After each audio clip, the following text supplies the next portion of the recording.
Vidya Vichi Sahasra Sambramamila Dugdharna Vadambare. This particular line that I cited now is from an allegorical play of the 13th century called as Sankalpa Suryodayam. Here the dramatist tries to describe this beautiful and bountiful land as that place where the waves of knowledge hit upon the rocks. With my namaskarams to the august gathering and the panelists here, I have been preceded by wonderful and eloquent speakers. Karnavati University has given me the opportunity to go through the NEP 2020. And I was quite elated to be speaking on the first national educational policy of the 21st century. While the NEP is divided into various sections of school education, higher education and so on, just a few aspects of the school education that I thought I could cover in this brief time. We have been accustomed to the 10+2 system, whereas this NEP cites the 5+3+3+4. So the number 5 stands for the 3 formative years of the kindergarten and class 1 and class 2. So this is very, very important for the development of a child. I was quite amazed when I got to see the memento that was that of a veena. The 16th century poet from Kerala called as Narayana Bhattadri states, Tatosya prahladaha samajani bhuvau garbhavasatau muner veenapaner bhavati bhavad bhakti mahima. So while speaking about Prahlada, who was as a fetus in the uterus of his mother Kayadhu, the poet states that Muni, who is Mananashilaha, who is Narada, he came with the veena. Why? It is said that when a mother is under the period of her letting her fetus grow during the gestation, between the 7th and the 8th month, there is a ritual called as Pumsavana that is performed. So during that period, it is said that the mother is very rightful to listen to the music of a veena. Because most of the researchers in the ancient period opine that a child can very well identify the music of a veena. So the poet states, Mune Veenar Paner. So I was quite happy to see the memento of a veena.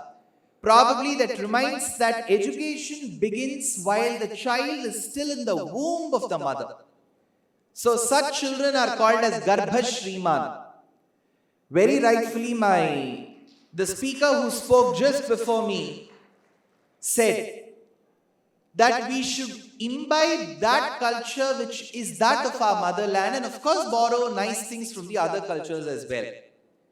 While I am speaking in English, I would still like to remind the syllabus makers of all states how imprudent and illogical it would be for a child from the arid regions of Telangana and from the regions of Kutch to be singing Rain, Rain, Go Away when rain itself has become a happenstance in such places. So it would be absolutely imprudent for a syllabus to inculcate such rhymes which may be common in UK where it rains every day. So while speaking about the next aspect of the NEP 2020, I got to see that there was a line that NEP would foster reading ability, speaking ability, and such allied abilities in a child. But probably as a humble suggestion, I would state that listening is also equally important. Probably when Stephen Covey speaks about this in The 7 Habits of the Highly Effective People, he states in the 4th point, listen first to understand and then be understood. If this Vedic civilization or Indic civilization had not believed in the art of listening and retaining Shruti and Smriti, we wouldn't be surviving till now after the Nalanda University's library of hordes of books was burnt in 1197. Because knowledge is just not in the manuscripts for us. It lies very much in our memory and how far we can get into action. It's for this reason that people who are used to the accustomed Gurukulam will never ever carry a paper in their hand. Because we are used to reciting verses and putting forth the rightful translations as an impromptu action and not something that needs to be memorized. So listening and retention is very, very important. And the third aspect that I thought that a lot of you could be interested in the NEP 2020 is the fact that NEP wishes to not differentiate between subjects as curricular subjects, co-curricular subjects and extracurricular subjects. This is one aspect of NEP. Often we have thought that arts and humanities are maidens who are serving the queen of science in her harem.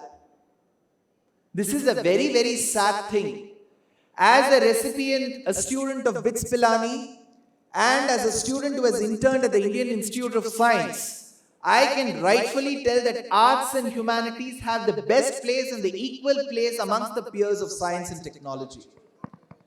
Had it not been arts and humanities, I'm sure, as a person who takes people on heritage tours, when I go to Cambodia and explain people about the Khmer dynasty, Suryavarman II, at the Angkor Wat temple, a lot of them crib that they have missed the days of history and geography when they should have relished it line after line.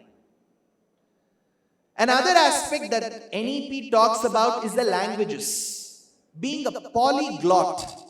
So when you speak in more than 3 or 4 languages and you're conversant in them, you become a polyglot.